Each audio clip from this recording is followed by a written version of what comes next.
નમસ્કાર દર્શક મિત્રો, આપ જોઈ રહ્યા છો TV9 ઇન્ડિયા। હવે જોઈએ અગત્યના સમાચાર। આજનો દિવસ સુરત અને દક્ષિણ ગુજરાત માટે ખૂબ અગત્યનો દિવસ છે।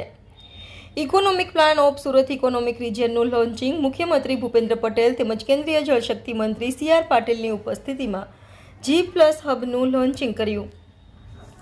નીતિ આયોગ ભારત સરકારે દેશના પસંદ કરેલા પ્રદેશોમાં આર્થિક વિકાસને વેગ આપવાના ઉદ્દેશ્ય સાથે the growth hub G hub પહેલ શરૂ કરાઈ છે, જેમાં સુરત, ભરૂચ, નવસારી, તાપી, ડાંગ અને વલસાડ જિલ્લાઓનો સમાવેશ કરાયો છે।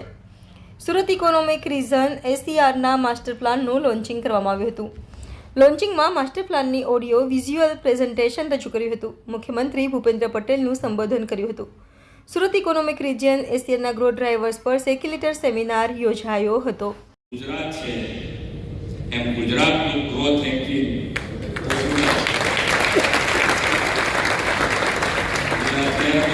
તાલીમ પાડીને નક્કી પડવાનું છે કે જે આપણે બનાવ્યું છે ડોક્યુમેન્ટ એને જમીન ઉપર ઉતારવાની જવાબદારી અહીંયા બેઠેલા તમામ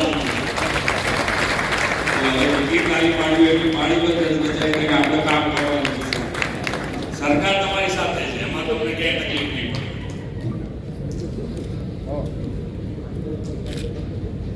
વિશ્વ નેતા ને યશસ્વી વડાપ્રધાન શ્રી નરેન્દ્રભાઈ મોદીને સતત ત્રીજી વાર દેશનું શાસન દાયિત્વ સોંપીને લોકોએ વિકસિત ભારતનો સંકલ્પ સાકાર કરવાની દિશાને વધુ ગતિ આપી છે।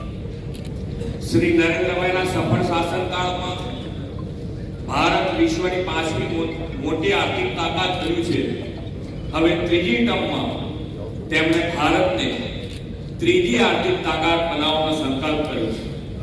આ માટે દેશના રાજ્યોના વિવિધ ચોક્કસ વિસ્તારોમાં આર્થિક, સામાજિક, ઔદ્યોગિક એમ સર્વાંગી વિકાસને વેગ આપવા G હબ ગ્રોથ હબનો નવતર વિચાર તેમણે આપ્યો છે।